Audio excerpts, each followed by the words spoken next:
जय हिंद। स्वागत है आपका हमारे इस YouTube चैनल में।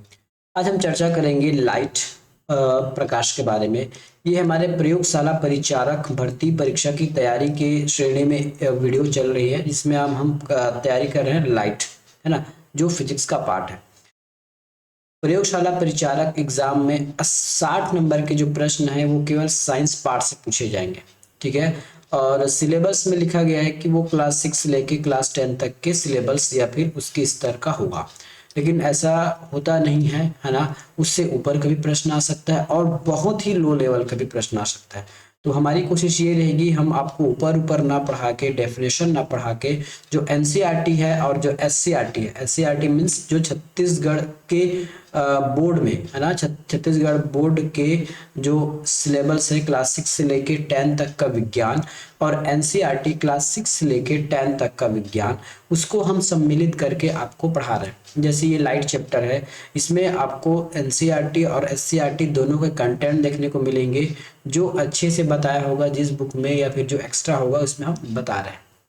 ठीक है। चैनल पर नए हैं तो पूरा वीडियो देख लीजिएगा, पसंद आए तो भी चैनल को सब्सक्राइब कीजिएगा और वीडियो को लाइक कीजिएगा। चलिए आज का क्वेश्चन, आज का जो सेशन है, आज का सेशन शुरू करते हैं। आज का सेशन शुरू करते ही हम एक बात पर चर्चा करेंगे, वो ये है कि प्रकाश सरल रेखा पर अनुदिश गमन करता है। ये चैप्टर या फिर ये टॉपिक हमने पिछले वीडियो में भी दिखाया था।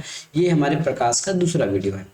प्रकाश एक सरल रेखा पर अनुदिश करता है। इसका मतलब ये है, प्रकाश जहां से स्रोत निकलती है उस स्रोत से सरल रेखा पर गमन करती है। जैसे यहाँ देखिए, ये एक मोमबत्ती जल रही है ना। तो प्रकाश इधर भी जाएगी, इधर भी जाएगी, इधर भी जाएगी, इधर इधर, लेकिन जिधर भी जाएगी एक सीधी रेखा पर गमन करेगी, है ना। जिधर भी जाएगी एक सीधी रेखा पर का गमन करेगी। प्रैक्टिकल के रूप में आप देख लीजिए, एक मोमबत्ती जलाइए और एक सीधे पाइप से इसको आंख से देखने की कोशिश कीजिए। वो लौ जो दी चल रही है मोमबत्ती का, वो आपको आसानी से दिखने लगेगा, है ना। उसी प्रकार यदि आप कोई टेढ़े मेढ़े पाइप का उपयोग करेंगे तो यहाँ से जो प्रकाश आएगी वो यहाँ पे आके रुकेगी, वो आपको एकदम स्पष्ट नहीं दिखेगी, है ना। मोमबत्ती की लौ आपको एकदम स्पष्ट जलती हुई नहीं दिखी। हो सकता है आपके पाइप में थोड़ा सा उजाला देखने को मिल जाए, वो उजाला थोड़ा बहुत रिफ्लेक्शन, थोड़ा बहुत परावर्तन की वजह से मिलेगा, लेकिन एकदम सीधी नहीं चलेगा, है ना। आपको लौ दिखाई नहीं देगी, थोड़ा सा प्रकाश दिख सकता है, मे बी ये पॉसिबल है। ठीक है। तो हमने क्या सीखा कि प्रकाश एक सरल रेखा पर अनुगमन अनुदिश चलती है, मतलब एक सरल रेखा पर गमन करती है। याद रखिएगा, आगे ये टॉपिक या फिर आगे ये बात आपको काम आएगी। प्रकाश का परावर्तन, परावर्तन का मतलब होता है जब प्रकाश किसी चमकीले सतह पर, है ना, या यूं कहे चमकीली सतह न बोल के, यदि प्रकाश किसी सतह पर टकराकर उसी माध्यम में लौट जाती है, तब हम उसको प्रकाश का परावर्तन कहते हैं। ठीक है। मैंने यहाँ पे एक स्लेट रखी या मिरर रखी, मान लेता हूँ मैंने मिरर ही रख दी। ठीक है। यहाँ कोई स्रोत है लाइट का, है ना। ये लाइट जलेगा तो यहाँ से एक लाइट निकल कर आएगी, ठीक है। वो इससे टकराएगी, इससे टकराने के बाद वो तो अब इसके पार नहीं जा सकती, क्योंकि ये दर्पण है और दर्पण के पीछे कलई की जाती है, पेंट किया जाता है। ठीक है। या इसके अनुदिश, या फिर आप कोई ऐसी हार्ड चीजें रख दीजिए जो पारदर्शी ना हो, तो वैसी घटना जब प्रकाश किसी अपारदर्शी वस्तुओं से टकराकर उसी माध्यम में वापस लौट जाती, माध्यम मतलब उसी माध्यम में, है ना, उसी ओर लौट जाती है, तब इस घटना को हम प्रकाश का परावर्तन कहते हैं। और याद रखिएगा, कोई भी वस्तु को आप देखते हैं मिरर में, जैसे ये जल इमेज देखिए, है ना, ये जल, ये गार्डन होगा और गार्डन के पीछे कोई तालाब है या फिर जो भी होगा, पॉन्ड होगा, उसमें ये पहले तो इस स्थल में एक पेड़ लगा हुआ है। ये पेड़ का प्रतिबिंब आपको इस जल में दिख रहा है। कब? जब वो जो प्रकाश है परावर्तित होकर आंखों में दिख रही है, तब उसका आप इमेज देख पा रहे हैं। उसी प्रकार इस कुएं में देखिए, ये एक आपके विष्णु शर्मा द्वारा जो पंचतंत्र की कथा है वो वाली इमेज से लिया गया है, वो वाली पुस्तक के ये इमेज है, जिसमें एक शेर अपना प्रतिबिंब देख रहा है नीचे और उस शेर समझ रहा है ना। ये तो बच्चों की वाली कहानी हो गई। हमारा मेन उद्देश्य ये था, कोई भी प्रतिबिंब जब बनता है, जब वो परावर्तित होकर वापस आती है, है ना, तब उसका प्रतिबिंब बनता है या फिर तब उसमें प्रतिबिंब दिखाई देता है। जब प्रकाश परावर्तन होकर आती है लौट कर, तब प्रतिबिंब का बनना होता है। ठीक है, याद रखिएगा क्वेश्चन में अगर पूछ दिया गया इनमें से कौन से कारण की वजह से हमको प्रतिबिंब नजर आता है ना, यदि आप किसी को देख रहे हैं आपके सामने जो है उसके फेस पर, उसके शरीर पर जितने भी लाइट्स पड़ रहे हैं उसके कुछ लाइट रिफ्लेक्ट होकर आपके कान, आपके आंखों में पड़ रही है, परावर्तित होकर आपकी आंखों में पड़ रही है, तब कहीं जाके आप उसके इमेज को, उस वस्तु को, उस व्यक्ति को देख पा रहे हैं। तो ये परावर्तन की वजह से ही होती है। अर्थात आंखों में प्रतिबिंब बनना या फिर कुछ चीजें दिखाई देना परावर्तन की वजह से ही संभव है। ठीक है, कोई चीज से वस्तु टकराकर हमारे आंखों में आती है तब हम उस चीजों को देख पाते हैं। बाकी आंखों का जो है, आंखों में परिवर्तन नहीं होता, आंखों में अपवर्तन होता है। हम जब मानव नेत्र वाला चैप्टर पढ़ेंगे उसमें हमको बताएंगे। ठीक है, अब सिंपली जो होती है आप देखिए, अब हम ये तो परिवर्तन हमने देखा किसी भी सरफेस पर, क्योंकि हम लाइट चैप्टर पढ़ रहे हैं तो लाइट को डिफाइन करने के लिए एक सिंपल सा वे होता है कांच। अब जो चीजें जो लाइट कांच पर आपतित होती है या फिर कांच पर पड़ती है वो रिफ्लेक्ट हो जाती है। देखिए ये ए नामक एक किरण आ रही है, ये कांच पर टकराकर कुछ इस तरह निकल जाती है। ठीक है, और जो बी नामक किरण है वो टकराकर फिर से बी पर निकल जाती है, बी डैश पर, और सी किरण सी डैश पर निकल जाती है। तो जो प्रकाश है ना, जो प्रकाश आपतित होती है कांच पर उसको हम आपतित किरण कहते हैं, और वही प्रकाश यदि टकरा कर किसी अन्य दिशा में मुड़ जाए उसको हम परावर्तित किरणें कहते हैं। ठीक है, वैसी प्रकाश जो प्रकाश स्रोत से निकल कर किसी कांच पर टकराए, है ना, तो प्रकाश स्रोत से लेके कांच तक के किरण को हम आपतित किरण कहेंगे। देखिए ये प्रकाश स्रोत है, इस प्रकाश स्रोत से इस कांच तक पड़ने वाले किरण को आपतित किरण कहा जाएगा, और कांच से टकराने के बाद जो किरणें आगे निकल जाएंगी उसी दिशा में या किसी अन्य दिशा में उसको हम परावर्तित किरण कहते हैं। ठीक है, परावर्तन के कुछ नियम है, याद रखिएगा। एक समतल दर्पण के सामने एक जलती हुई आप मोमबत्ती रखिए। ठीक है, मोमबत्ती की लौ को आप दर्पण में देखने का प्रयास कीजिए। सिंपल से है, एक मोमबत्ती रखिए और दर्पण में देखने का प्रयास कीजिए। ठीक है, ऐसा प्रतीत होता है कि यह मोमबत्ती दर्पण के पीछे रखी हो और जल रही है। जो मोमबत्ती दर्पण के पीछे रखी प्रतीत होती है दर्पण द्वारा बनाया गया मोमबत्ती का प्रतिबिंब है। ठीक है, ये जो है अंदर वाला प्रतिबिंब कहलाएगा, और जो बाहर वाला है उसको हम बिंब बोलते हैं। बिंब मतलब कोई वस्तु। ठीक है, क्या प्रतिबिंब की लौ बिंब, देखिए इसको बिंब बोलते हैं ना, याद रखिए। बिंब की लौ की भांति मोमबत्ती के ऊपरी सिरे में दिखाई दे रही है, बिल्कुल दिखाई दे रही है। ओरिजिनल मोमबत्ती नीचे रखा हुआ है स्टैंड पर और ऊपर लौ जल रही है।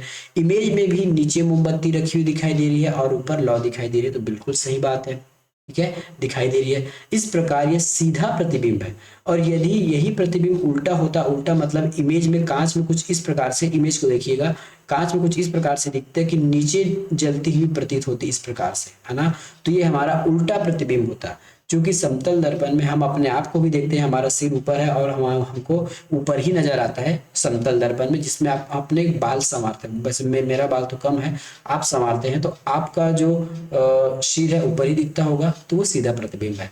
समतल दर्पण द्वारा बनने वाला प्रतिबिंब दर्पण में सीधा बिंब, है ना, और आपके वस्तु के साइज का होता है, वस्तु से छोटा नहीं बनता, वस्तु के साइज के हिसाब से दिखता है।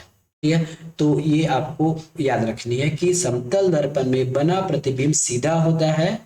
ठीक है, सीधा होता है और वस्तु के बराबर बना हुआ प्रतीत होता है। ठीक है, प्रतीत क्यों होता है हम ये बाद में बताएंगे कि प्रतीत शब्द का उपयोग क्यों किया गया है।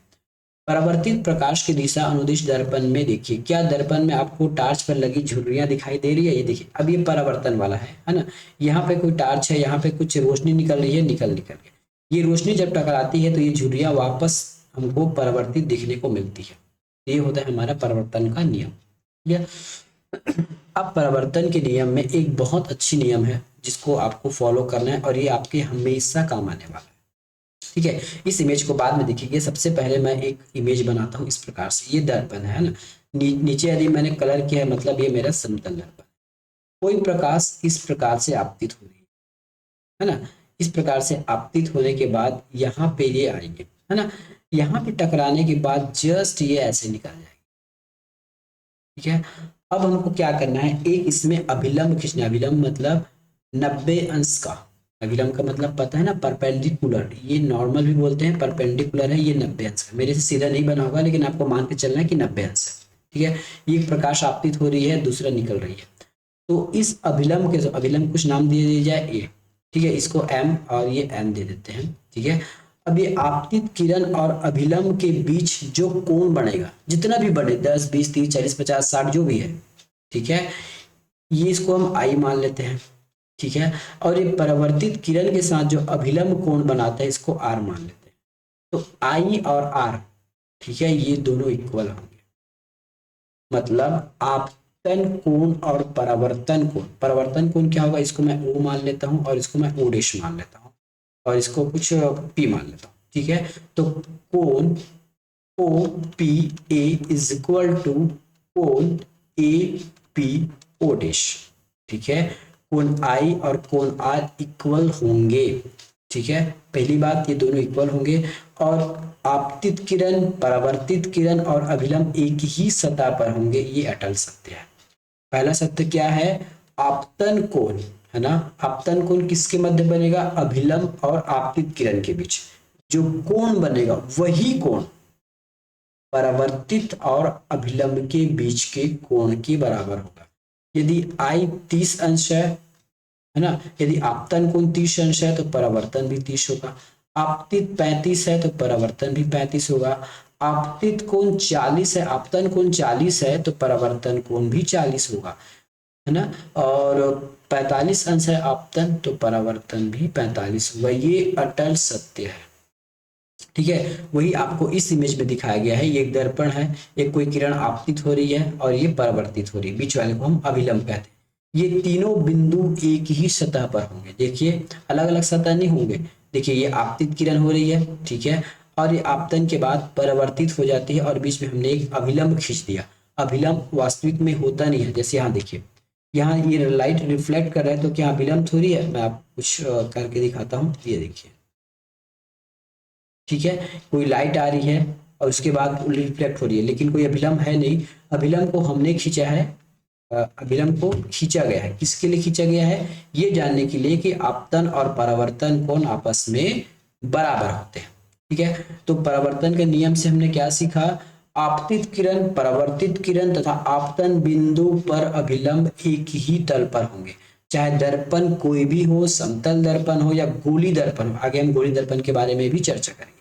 ठीक है, एक चीज यहाँ देखिए, क्या अंतर 0 होगा, है ना, आपतन 35 परावर्तन 35 अंतर 0, आपतन 40 परावर्तन 40 0, 45 आपतन 45 परावर्तित 45 ये भी 0 हो जाएगा। ठीक है, तो हमने क्या सीखा यहाँ से, आपतित किरण, ये आपतित किरण है, परावर्तित किरण, ये भी परावर्तित किरण, तथा आपतन बिंदु, ये इसको आपतन बिंदु बोलते हैं। साथ में अभिलंब, ये एक ही तल पर होते हैं, अलग अलग तल पर नहीं मिलेंगे।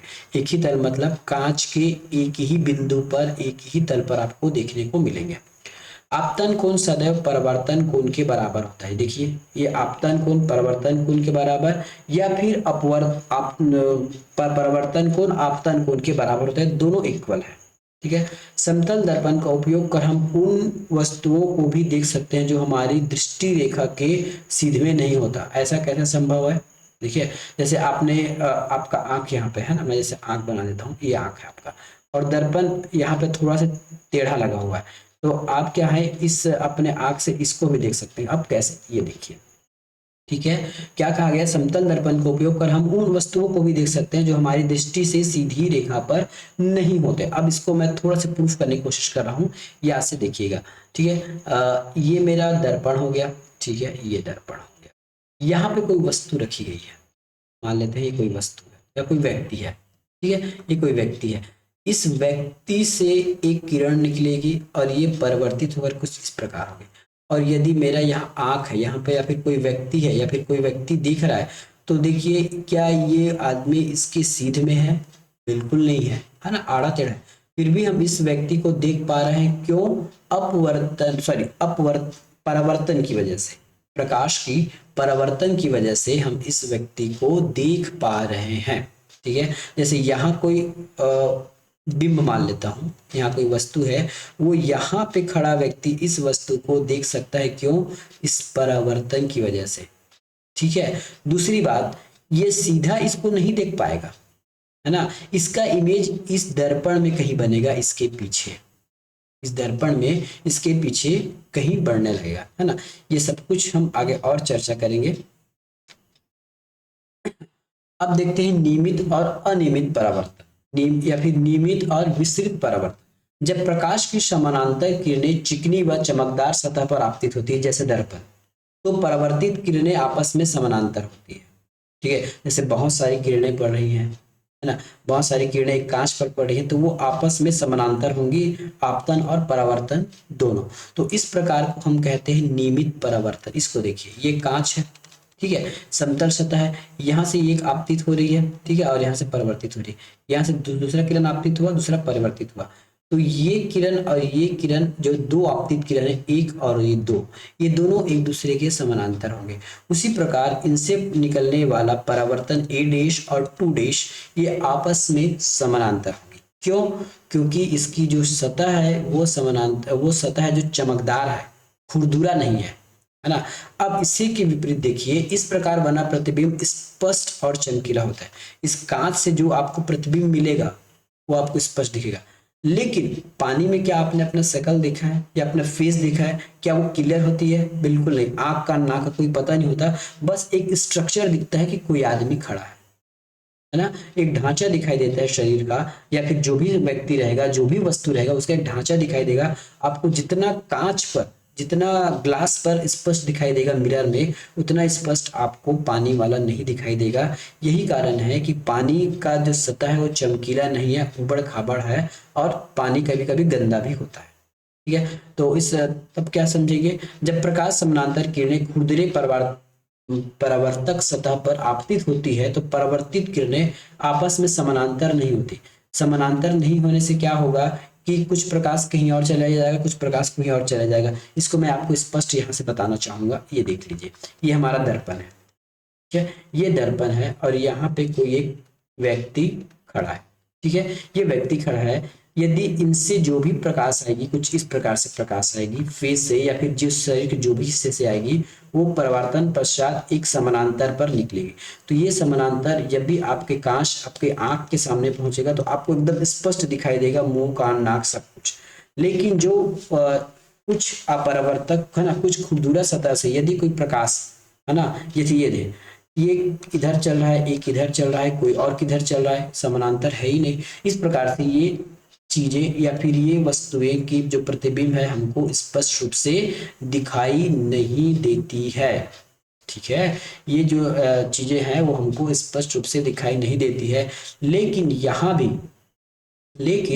यहाँ भी आपको कुछ कुछ चीजें स्पष्ट होंगी कि परावर्तन जो है आपको आपतन और परावर्तन के हिसाब से ही होगा। आपतन कोण और परावर्तन कोण का मान इक्वल ही होगा। अब देखते हैं समतल दर्पण में प्रतिबिंब बनता कैसे है। अभी हमने देखा, जैसे आप कांच पर अपने आप को देखते हैं, है ना, अपना फेस देखते हैं, या फिर किसी तिरछे व्यक्ति को देखते हैं। जैसे कांच में आप खड़े रहेंगे, याद कीजिए, जब आप कांच में खड़े होते हैं तो केवल आपका फेस दिखता है, साथ में आप थोड़ा नजर इधर उधर घुसाओगे तो हटाओगे तो आपको उस दर्पण पर ही बगल रखी वस्तु, है ना, आपके सीध में नहीं है, लेकिन आपके बगल में, अगल में, राइट लेफ्ट जितने भी दूरी पर होगा, वो भी आप उस कांच पर देख सकते हैं, वो भी उस ग्लास पर देख सकते हैं। ये कैसे होता है, ये देखिए। एक समतल दर्पण में अपने प्रतिबिंब को आप देखते हैं। क्या आपने कभी सोचा है कि यह कैसे बनता है और कहाँ बनता है? अब हम इसके बारे में चर्चा करेंगे। ये एक कांच है, ठीक है, सॉरी, एक कांच नहीं है, ये एम कांच है, ये वाला एक कांच है, ठीक है। इसके ऊपरी भाग को रंगा गया है कलर से। यहाँ कोई वस्तु है, यहाँ से कोई वस्तु से लाइटें जा रही है इस प्रकार से। इसके बाद ये परावर्तित होकर आंखें में आ रही है, दूसरी लाइट जा रही है, वो भी परिवर्तित होकर आती है। हमको मात्र इमेज बनाने के लिए दो लाइट की आवश्यकता होती है, क्योंकि वैसे तो इससे बहुत सारी लाइटें निकलेंगी, लेकिन हमको दो लाइट की आवश्यकता होगी। ये आपके कांच में आ रही है, लेकिन जब इसी लाइट को पीछे बढ़ाया जाएगा तो अब ये कहीं जाके यहाँ पर मिलता हुआ दिखाई देगी। और जहां पे मिलता हुआ दिखाई देगी इस पे यहाँ पे इसका इमेज बन जाएगा। कांच पर इमेज कुछ इसी प्रकार से ही बनता है, ठीक है। दूसरी बात, आपको देखिए हमने आपको बताया कि वास्तविक में तो ये यहाँ पर है ना, लाइट हमको यहाँ से कुछ इस प्रकार घूमकर दिखाई दे रही है। जो वस्तु से जो लाइट आ रही है, ठीक है, वस्तु से जो लाइट हमको प्राप्त हो रही है वो कैसे प्राप्त हो रही है, घूम कर प्राप्त हो रही है, ठीक है। वस्तु से जो लाइट है वो तो घूम कर प्राप्त हो रही है। ओरिजिनल में ये लाइट ऐसे आया और ऐसे आपके आंख में पड़ रहा है, लेकिन जब हम इसको पीछे दिखाते हैं ग्राफिकल की वजह से, तब हमको ये पीछे मिलता हुआ दिखाई दे रहा है और हमको इमेज यहाँ दिखाई देगा। क्या वास्तविक में इमेज उसके पीछे है? बिल्कुल नहीं है, इमेज तो उसके सामने है। इसलिए ऐसे इमेज को हम आभासी इमेज कहते हैं, है ना। आभासी प्रतिबिंब कहा जाता है क्योंकि यहाँ पर दो लाइनें मिलती हुई प्रतीत हो रही है, मिल नहीं रही है, याद रखिएगा। तो समतल दर्पण में जो भी प्रतिबिंब बनता है वो हमेशा आभासी होता है, वास्तविक प्रतिबिंब नहीं होता। और ऐसे प्रतिबिंब को हम किसी भी दर्पण, किसी भी पर्दे पर प्राप्त नहीं कर सकते। आगे हम इसके बारे में चर्चा करेंगे कि पर्दे पर कैसे प्राप्त करते हैं, ठीक है। तो समतल दर्पण से क्या स्पष्ट हुआ कि प्रतिबिंब का आकार वस्तु के आकार का बनता है, ठीक है। वस्तु दर्पण के सामने जितनी दूरी पर रखी जाती है, दर्पण के पीछे उतना ही दूरी पर दिखता है ना। ये देखिए, चाहे तो हम इसको मैथमेटिकल से इसको प्रूफ कर सकते हैं कि जितना आगे उतना होगा, लेकिन क्योंकि हमारा एग्जाम छोटा एग्जाम है, 10th लेवल का एग्जाम होगा, इसलिए हमको ये प्रूफ करने के लिए नहीं पूछेगा, ठीक है। बस याद रखिएगा, जब दर्पण में आप अपने आप को देखते हैं तो जितना दूर आप दर्पण से उतना ही पीछे आपका इमेज बनता है, ठीक है। ये आपका दर्पण है ना। आप यहाँ इससे 1 फीट की दूरी पर खड़े हैं, ठीक है। कोई वस्तु है जो 1 फीट के है, तो दर्पण के पीछे 1 फीट की दूरी पर दिखाई देगा। क्या कहा? दर्पण के पीछे 1 फीट की दूरी पर दिखाई देगा। ये होता है हमारे दर्पण का रूल। याद रखिएगा, ये क्वेश्चन पूछ सकता है कि वस्तु दर्पण के सामने जितनी दूरी पर रखा गया है, प्रतिबिंब भी उतना ही दूरी पर पूछेगा। प्रश्न ऐसे पूछेगा, यदि आप दर्पण से 1 मीटर की दूरी पर है, ठीक है, तो आप और प्रतिबिंब के बीच कितनी दूरी है, ठीक है। आपका और प्रतिबिंब के बीच की दूरी कितनी है? हमने अभी सोचा है, पढ़ा है कि आप जितने दूरी पर होंगे दर्पण के पीछे पर भी उतना ही दूरी पर बनेगा। अब ये देखिए, यहाँ भी 1 मीटर होगा, तो आप और दर्पण के बीच की जो दूरियां हैं वो हो गई 2 मीटर, ठीक है। प्रश्न ऐसे भी पूछा जा सकता है। चलिए अब हम और कुछ देखते हैं। अब दर्पण के पीछे एक पर्दा लगा देते हैं। एक दर्पण है जिस पर हम अपना फेस देख रहे हैं, दर्पण के पीछे एक पर्दा लगा देते हैं। पर्दे पर मोमबत्ती का प्रतिबिंब मिल रहा है। अभी हम जो मोमबत्ती वाला देख रहे थे, है ना, या फिर अपने आप को देख रहे थे, अपने आप को रख लीजिए। यदि क्या पर्दे के पीछे आपका कोई इमेज बन रहा है? बिल्कुल नहीं। अब पर्दे को दर्पण के सामने रख दीजिए, क्या आप पर्दे पर अपना प्रतिबिंब देख पा रहे हैं? बिल्कुल नहीं। आप देखेंगे किसी भी स्थिति में मोमबत्ती पर या फिर दर्पण का, है ना, शीशे पर ना तो मोमबत्ती, नहीं अपने आप को यदि रखेंगे, यदि आप अपने आप को सामने रखकर देखते हैं तो किसी भी स्थिति में, ठीक है, किसी भी स्थिति में पर्दे पर आपका इमेज या मोमबत्ती का इमेज प्राप्त नहीं होता। इस प्रकार हम ये कह सकते हैं कि वैसा प्रतिबिंब जिसको हम पर्दे पर प्राप्त नहीं कर सकते आभासी प्रतिबिंब कहलाता है। ये आगे हम इसको सिद्ध करेंगे, ठीक है। अब एक और टॉपिक है जो आपको पता होना चाहिए कि अभी हमने चर्चा किया कि जितने दूरी पर कोई सामान होगा दर्पण से उतना ही पीछे उसका इमेज बनता है। अब इसको देखिए, एक हम चेसबोर्ड ले लिए और चेसबोर्ड में एक हमने शीशा लगा दिया। यदि मैंने यहाँ कोई सामान रखा है ना, तो शीशे में मुझे इस लास्ट वाले में मिलेगा। यदि मैं फिर सामने आता हूँ तो ये शीशे में मुझे थोड़ा और सामने दिखेगा, फिर सामने आऊंगा तो फिर सामने। इसका मतलब है कि जितना दूरी पर कांच, है ना, मिरर से जितना दूरी पर वस्तु है उतना ही पीछे, उतना ही दूरी पर हमको वस्तु का प्रतिबिंब बनता हुआ दिखता है, ठीक है। वस्तु का प्रतिबिंब बनता हुआ दिखता है, ठीक है। तो ये हो गया कि आप देखेंगे कि प्रतिबिंब दर्पण के उसके पीछे उतना ही दूरी पर होता है जितना दूरी बिंब से होता है, ठीक है। ये बात तो हमने पहले भी चर्चा कर लिया था, ठीक है। तो आज की वीडियो में इतना ही। इसके बाद हम और दर्पण के अपवर्तन के बारे में, परावर्तन के बारे में चर्चा करेंगे। मिलेंगे नेक्स्ट वीडियो में। तब तक के लिए धन्यवाद, गुड बाय।